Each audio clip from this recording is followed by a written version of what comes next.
아기, 어린이, 청소년의 3단계가 있다고 말씀드렸죠. 네. 말하자면 우리 보물지도니까 3단계의 보물지도를 찾아가려고 합니다. 첫 번째 보물상자는 아기 육아의 보물상자입니다.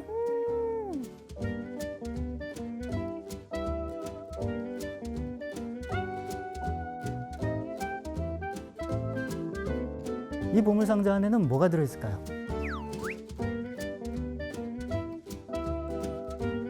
아기가 들어있습니다. 맞습니다.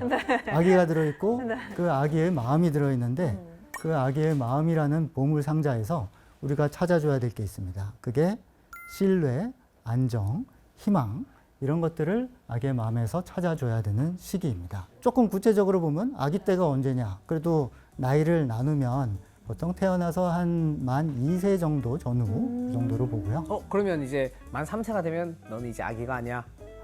뭐 그런 말도 알아듣기 시작할 겁니다. 아이가 언어가 트이니까. 하지만 그렇다고 1단계 하던 거가 다 없어지고 2단계는 새롭게 하는 건 아닙니다. 탁 자를 수는 없다. 그렇습니다. 이게 연속적으로 가야 됩니다. 그래서 이 시기에 마음에서 신뢰, 안정, 희망이 싹 틀려면은 이 시기에는 아기가 좀 무조건적인 사랑을 받는 게 좀 필요합니다. 부모로부터요? 그렇습니다.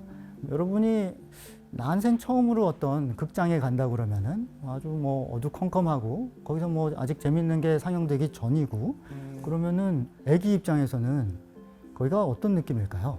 무서워요. 맞아요. 그럴 수 있겠죠. 막막하고. 네, 막막하고 어둡고 그래도 거기를 들어가게 되는 거는 어떻게 해서 들어가게 될까요, 아이가?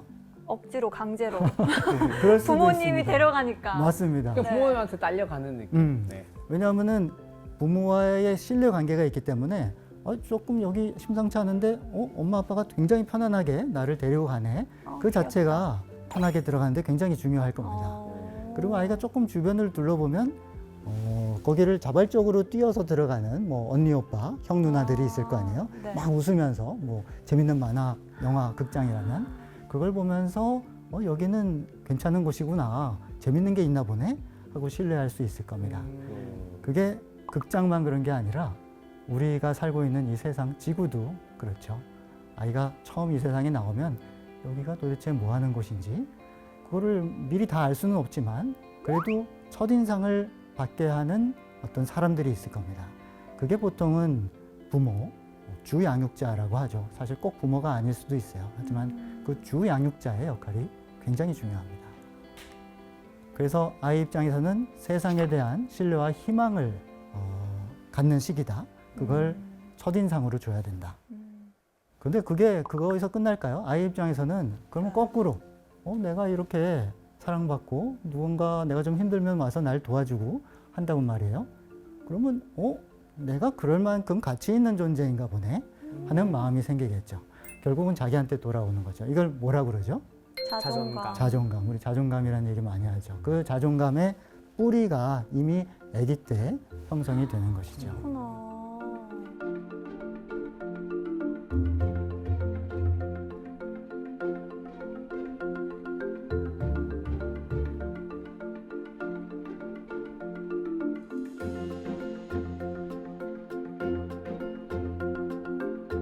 아니 그러면은 이때는 그냥 뭐 울고 뭐 배고프면 밥 주고 잘 재우고 잘 놀아주고 부모님들은 이것만 하면 돼요? 잘 반응해 주는 거. 이건 네. 많이 아니고요. 제일 힘든 거예요. 얼마나 힘든지. 제일 힘든 거예요. 그것만 하는 게 아니고. 그거 나. 그러니까 뭐 네. 다른 거를 뭐 이렇게 뭐 혼내고 이런 게 아니라 그냥 그때는 무조건적인 사랑.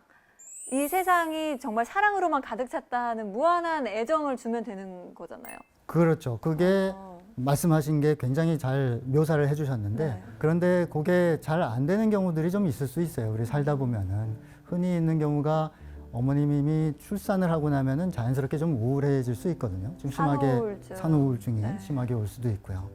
네, 그런 게 어느 정도는 정도의 차이가 있지만 자연스러운 건데 그러면 어떻게 해줘야 돼요? 그럴 때?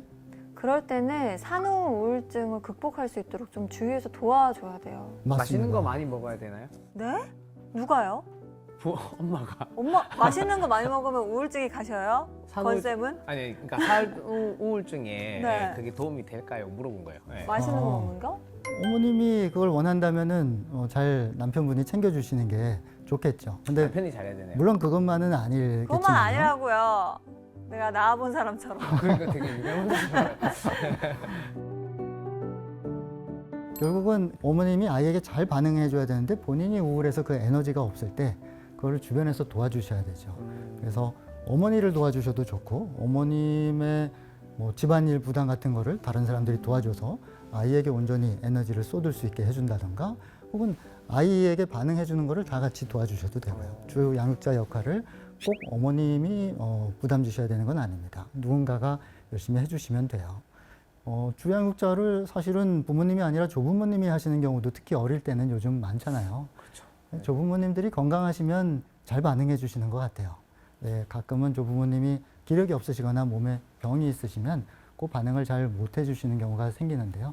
그럴 때는 또 역시 너무 혼자 부담을 떠안지 마시고 내가 사정이 요러니까 좀 도움이 필요하다 하는 걸 좀 터놓고 가족이 상의를 하실 필요가 있습니다. 그게 결국 아이를 위하는 게 되겠죠. 이거는 예비 조부모님들도 잘 들으셔야 됩니다. 네. 그렇죠. 이건 부모님만 들으시는 게 아니라 다 같이 들으셔야 됩니다. 양육에 참여하시는 분이면 모두가.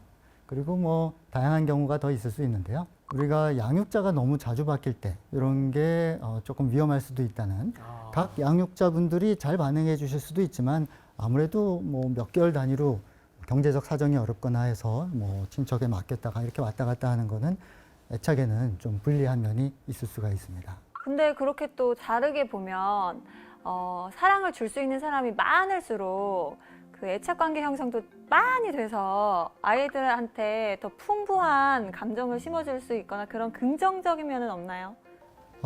그거를 바뀌시는 모든 분들마다 네. 한결같이 잘하시면 생각해 볼 수도 있기는 합니다. 근데 다만 아직 아기 입장에서는 네. 이게 누군지 세상이 뭔지 여기 구분이 잘 아직은 안 가는 시기이기는 합니다. 네.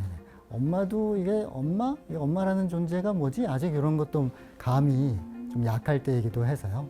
그렇습니다.